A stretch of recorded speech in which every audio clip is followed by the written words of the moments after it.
Essentially, my background is as a zoo veterinarian, and as a zoo veterinarian, you're used to working with lots of different animals, different species of animals, and the average veterinarian isn't. So I came up to Virginia, to the Valley, to teach at Blue Ridge Community College in veterinary technology, which is, in fact, is where I met Nancy Sheffield, who's now Ed's wife. And people found out that I knew something about animals other than dogs and cats and horses and cows. And as a result, I used to get a lot of calls about exotic pets and also wildlife that would get into trouble. And the more I did, the more people wanted me to do. And it got to the point where at the community college where I teach, we started to get overwhelmed with animals. People bringing in owls and hawks and bunnies and stuff like that that needed veterinary attention. And I really couldn't find any place to send them for the, quote, rehabilitation. I didn't have sufficient housing for them.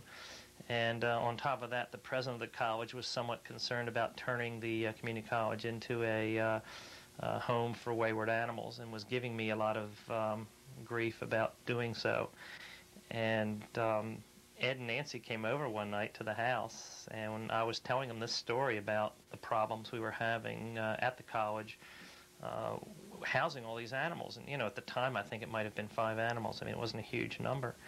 And I was telling them about the lack of any type of facility for these animals, that the government agencies that are responsible really don't take that responsibility in terms of dealing with individual animals.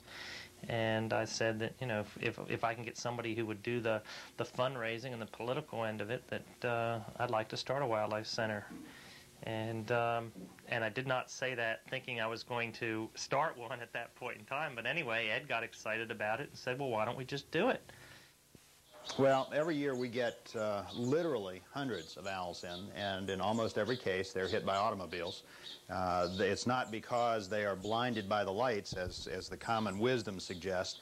It's because they hunt in the road, and they will sit in the trees at the edge of the road and wait for their prey to run out across the road, and then when they fly down to capture the mouse or shrew or whatever it happens to be, or in the case of a saw-whet owl like this one, could even be a large insect, they just don't pay attention to where they're going, and they fly out in front of cars just like children chasing a ball in the street might be vulnerable in that regard.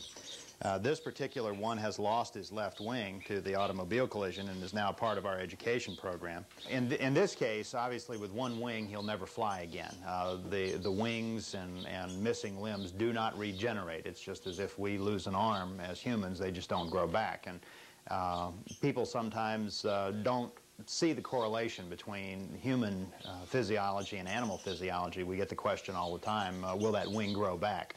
And it certainly will not. So he is permanently disabled from his injuries and can therefore never be returned to the wild.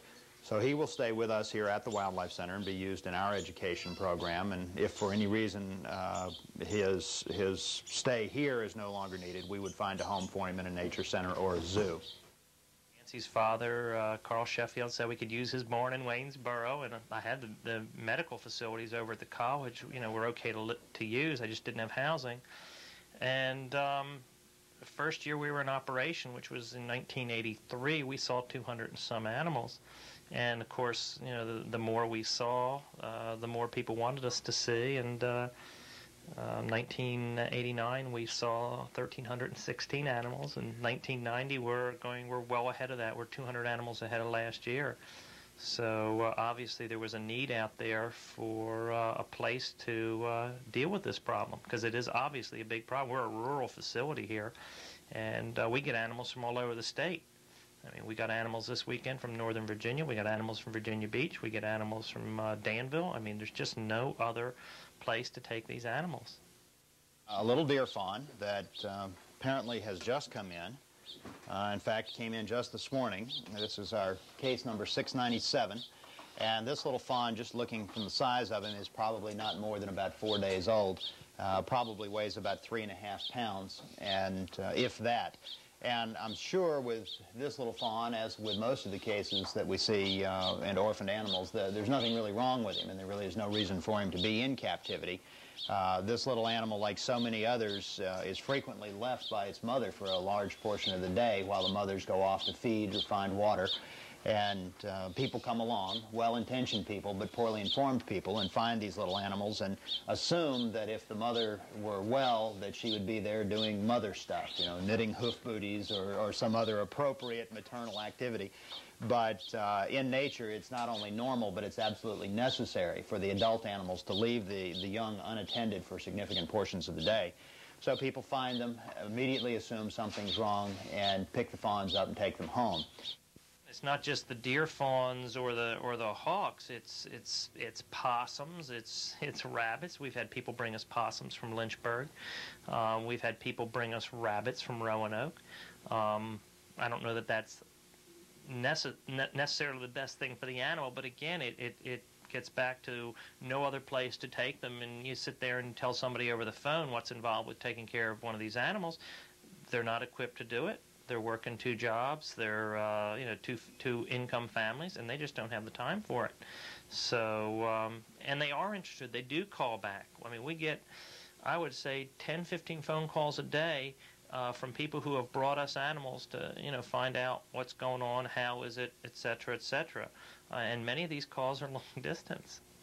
So there is just a tremendous interest in the individual animals. This is our lab. It's small and cramped, as you can see. Linda's a veterinary technology student at Blue Ridge Community College and is here on a summer internship. And she's working on a blood sample from one of our patients to give us a profile of the animal's overall condition. And we have the capability, even in our cramped quarters here, to do some rather sophisticated diagnostics. We do all of our own blood analysis, urinalysis, fecal analysis. We even have the capability to screen blood for certain enzymes that indicate the presence of pesticide poisoning. And that gives us a pretty good handle on the overall physical condition of an animal, gives us an idea whether or not the animal has an infection, as an example, an anemia, things that might indicate other problems that wouldn't show up in the gross examination that they get when they come in or on x-rays. And it gives us an idea that if there are problems that surface in the types of laboratory work we're able to do, we can then send out a blood sample for a more complete profile that will give us specific organ functions and let us know if the liver and the kidneys are doing their thing as appropriate. And really, we can zero in on just about anything that's wrong with the animals that come in the door. Only rarely do we encounter problems that we're not able to diagnose here, or at least narrow down here, so that the diagnosis becomes easier. One of the things that I've learned in this business is that the wild animals that get brought in here are essentially sentinels of the environment, canaries in the coal mine, if you will. And by looking carefully at what we're finding in these animals, sometimes they may tell us about problems out in the environment. And I guess the best example is the pesticide poisoning that we've found in the eagles and in the hawks and in the owls. These animals, being end-stage predators, accumulate poisons from smaller animals that they happen to eat. And what we're finding out, or what we have found out, is many of the chemicals that we're using around our homes and in our fields and on our farms are very, very toxic to birds. And some of these things are unsafe in the environment. And the Environmental Protection Agency has sort of not been as vigilant as they should be in terms of protecting the environment, as opposed to just looking out for human problems. Well, right now we are seeing about 400 to 500 birds of prey a year, and fully 20% of the animals that we see, or of the birds of prey that we see, show symptoms of pesticide poisoning. So 1 in 5 has been exposed from our indications. And that's an alarming rate. And in some cases, we are successful in identifying even which pesticide is responsible, but unfortunately, in only a few of the cases are we able to identify the source of the poison. Once we got over here and we had a facility, we started to be approached by veterinary students that wanted to come up here and get some experience working in this field. And in 1986, we took our first veterinary student from Virginia Tech, a senior veterinary student, to come up on what we call an externship. And just the demand has been incredible. That year, we took 2 veterinary students in 1986. 1987, I think we took 7. This year I think we're going to have 18 veterinary students through here. The demand is just incredible from schools across the country. Florida, Pennsylvania, of course most of our students come from Virginia. I just scheduled a veterinary student last week from Minnesota. They're just not getting this type of exposure in the schools, and their students are interested in wildlife. So that's been an area that's really taken off. What we're working on here is a deer fawn. This is Dr. Flo Singh, who's our new associate veterinarian, who's here on a one-year internship from New York. Dr. Singh has been practicing in small animal practice for 8 years and has, for some unknown reason, decided to go into wildlife medicine.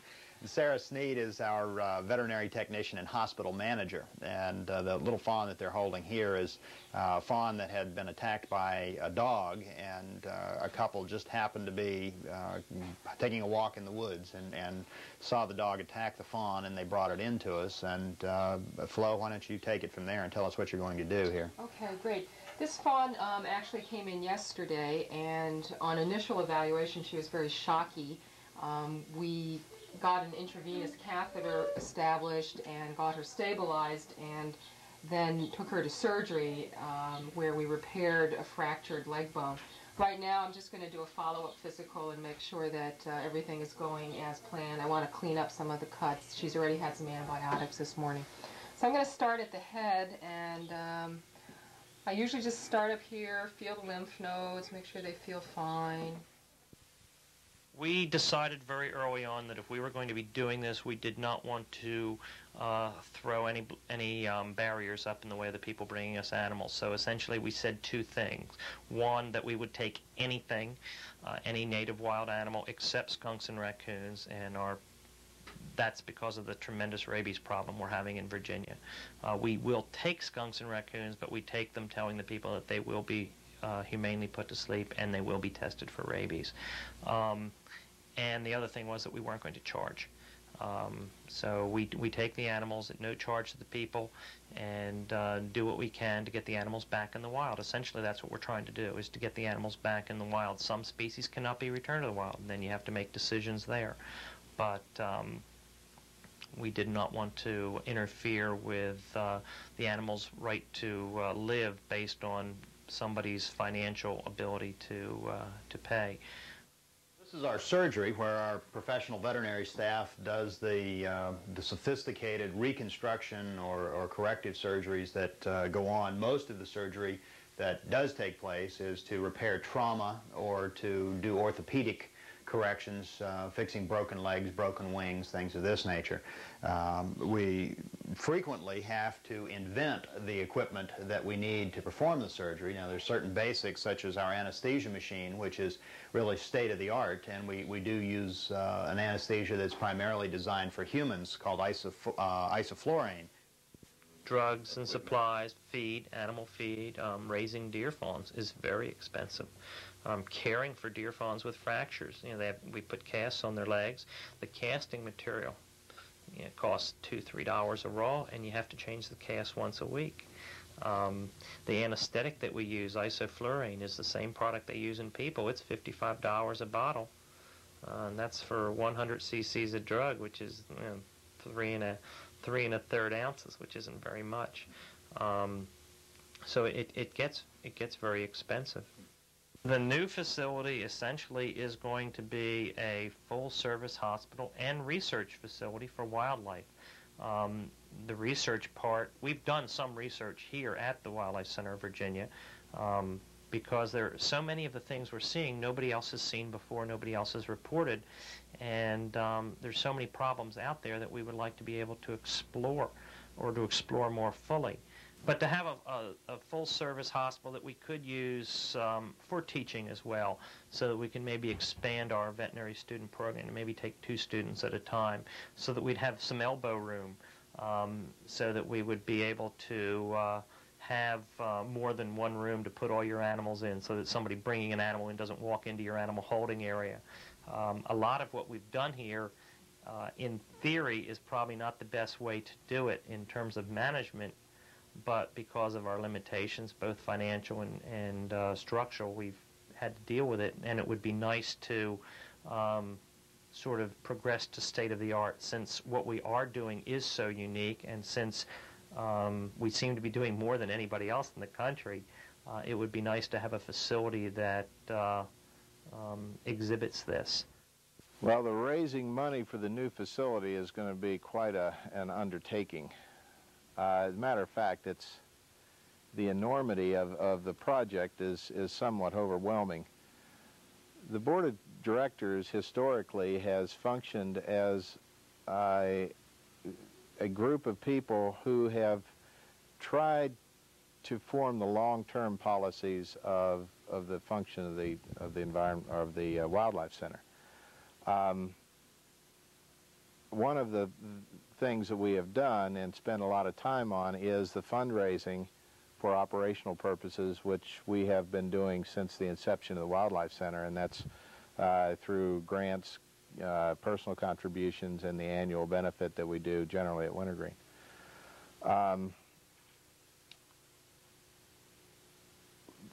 Through the years, through the last several years, we have been able to, in fact, focus on the real function of the Wildlife Center, what are its long-term goals, where we'd like to be in 10 years, all those things that elude you initially when you're just trying to make enough money to operate. Fortunately or unfortunately, coming out of that was the new Wildlife Center plan, which is, in my opinion, certainly not overly aggressive in any way as far as what's needed, as far as what has been planned. But it certainly is very aggressive dollar-wise, because we have never had to raise this kind of funds before. And this is going to be a challenge for all of us that we hope that we can meet, and we're certainly not sure that we can, but we're going to give it a shot. This would be the ultimate step for the establishment of us as a well-known environmental entity, and that this would give us a springboard in the future to get to a lot more people with an environmental message, and give us a lot more visibility in the state and the region, to let us into more people's environmental secret minds. And I think that when this new facility is established, we'll be able to reach a lot more people with the environmental education, which I think ultimately is the main function that we serve, the most important function that we serve. We'll have the ability to increase the scope of our educational facilities and the number of people we reach each year. And I feel that the education of children with an environmental message is probably the place that we can spend most of our where most money can be spent with the greatest positive potential impact to the environment, because the next generation is either going to make it or break it.